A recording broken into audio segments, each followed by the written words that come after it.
por los denominados vehículos muertos. En este momento va a intervenir el asambleísta Augusto Espinosa de la bancada de la Revolución Ciudadana. De la ley de simplicidad y progresividad tributaria. En relación al decrecimiento económico que se proyecta para los próximos años, dice, abro comillas, está relacionado con la demanda interna, consumo e inversión, tanto pública como privada, en parte asociado a menores ingresos fiscales, con una consecuente reducción de la inyección fiscal a la economía y una contracción en la actividad productiva privada. Y otro párrafo, el Estado debe dar cumplimiento a los deberes primordiales que le impone la Constitución, en especial el deber de planificar el desarrollo nacional, erradicar la pobreza, promover el desarrollo sustentable y la redistribución equitativa de los recursos y la riqueza para acceder al buen vivir.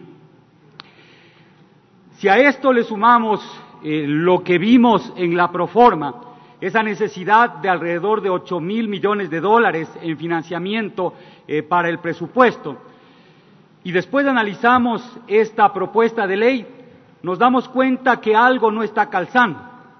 Y lo que no está calzando es que esta ley no tiene entre sus objetivos precisamente lo que se menciona en la introducción, y parecería que si se la aprueba tal como está, sería un simple saludo a la bandera. Se proyectan recolectar 640 millones de dólares cuando hay una necesidad de financiamiento de 8.000 millones de dólares.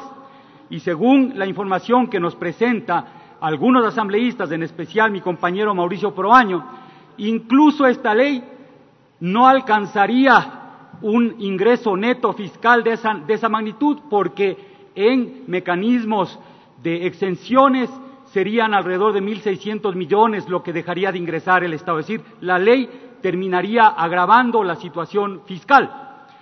Por esa razón, tal como está, es inconveniente, y de hecho nosotros no podríamos votar para complicar la situación fiscal del Ecuador. Esta ley debería plantearse dos objetivos fundamentales. Dado el diagnóstico inicial, el primer objetivo debería ser estimular la demanda interna, porque al estimular la demanda interna se logra crecimiento del Producto Interno Bruto, se logra mayor nivel de empleo, se reduce la pobreza y en paralelo se logran también mayores ingresos fiscales, por un lado. Pero esta activación del aparato productivo no es inmediata y la generación de empleo tampoco es inmediata. Por eso es fundamental que se mantenga el financiamiento de la inversión social para garantizar derechos básicos mientras, como digo, se reactiva la economía. Para pensar en esta ley es necesario asumir un par de premisas que son el resultado de la constatación empírica de lo que pasa en América Latina y el mundo. Y además premisas que desvirtúan esa idea de que en el Ecuador tenemos un exceso de impuestos.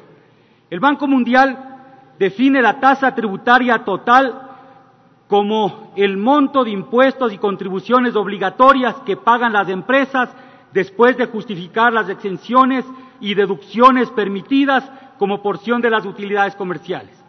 Es decir, es todo lo que la empresa paga por impuestos y también las contribuciones que hacen en materia laboral. El Banco Mundial presenta los siguientes datos. Esa tasa para la Unión Europea es del 39.68%. Para los Estados Unidos, en el año 2017, 43.80%, en el 2018, 36.6%.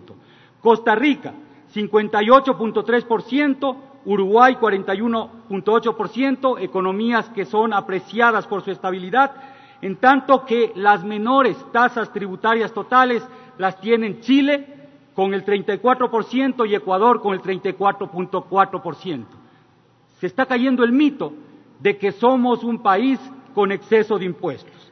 Después, si se analizan los datos que nos entrega el Banco Interamericano de Desarrollo, nos dice que la contribución total en relación al PIB es la siguiente: Costa Rica 24.2%, Uruguay 31.7%, Ecuador 21.8%, Chile 21.1%, y en el 2015 la OCDE tenía una contribución tributaria total del 36.9%.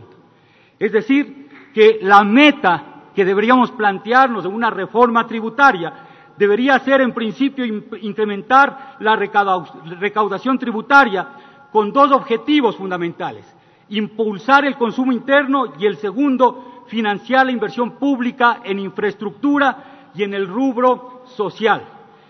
¿Cómo se logra esto? Cobrando impuestos. Y sí, cobrando impuestos al 1% de mayores ingresos a las empresas que tienen el 1% de empresas que tienen los mayores ingresos en el Ecuador. Los ingresos terminan siendo alrededor del 70% del total.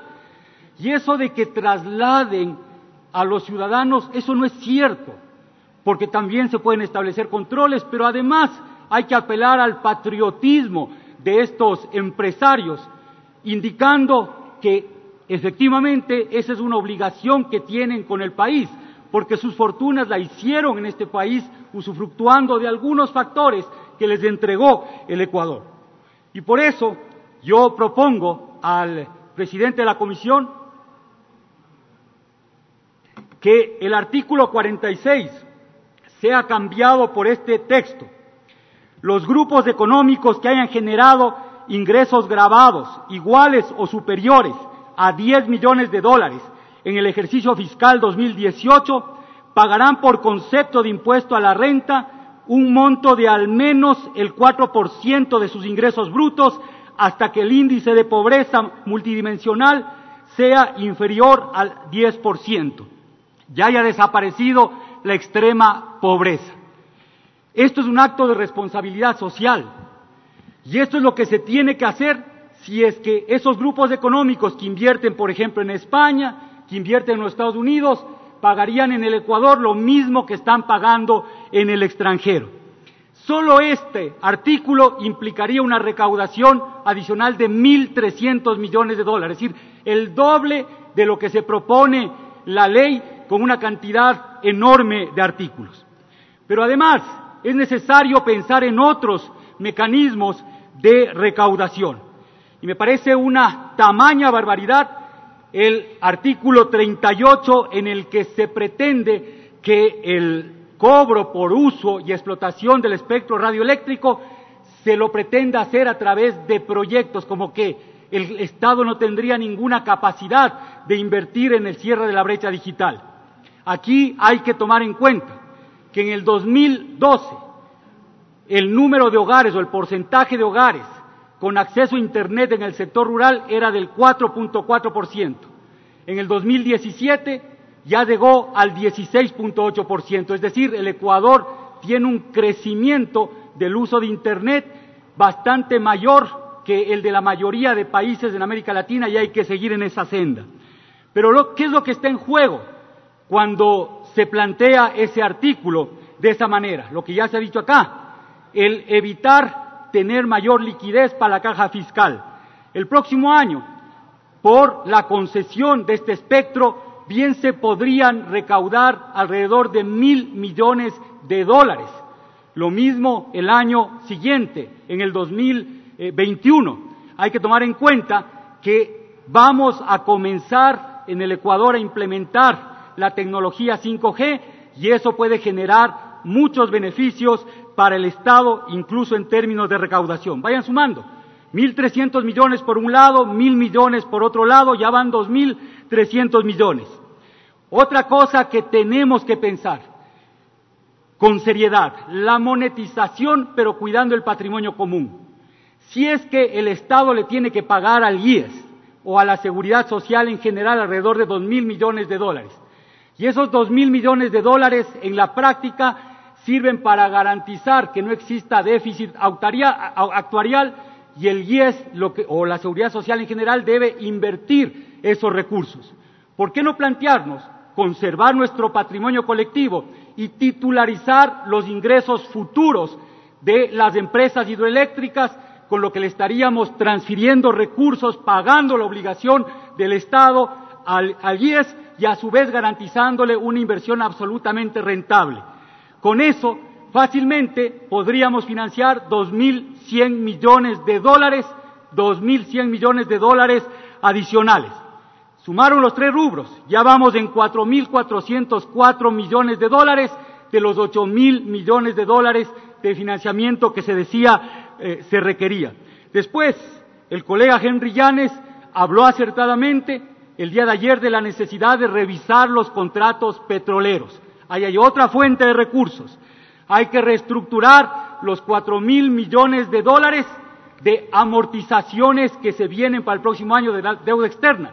Eso implica capacidad de negociación con un antecedente previo. ¿Cuál es el antecedente?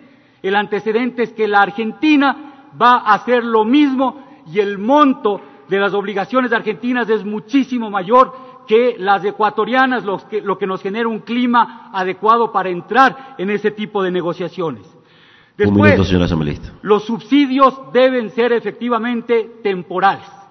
Pero ¿cuál es la temporalidad?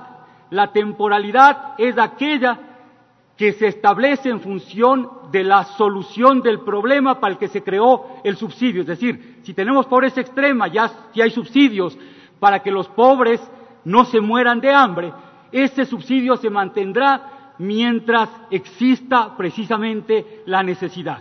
Hay otros subsidios, como el de los combustibles, que efectivamente no son de lo más progresivos que se diga, pero hay que tener en cuenta cuándo eliminar ese subsidio.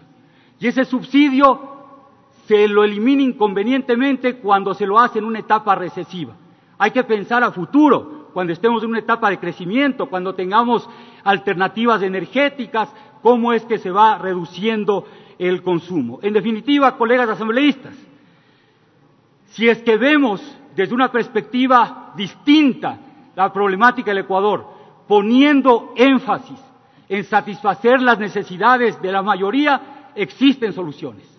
Si es que pretendemos enfrentar la situación del país pensando solo en el beneficio de la banca, de los banqueros y de los que más tienen, probablemente existan soluciones para ese 1%, pero el 99% de ciudadanos ecuatorianos restantes nos veremos sumidos en los próximos años en una situación crítica y en una situación en donde la esperanza de desarrollo habrá desaparecido. Muchas gracias, colegas asambleístas. Era la intervención del asambleísta nacional.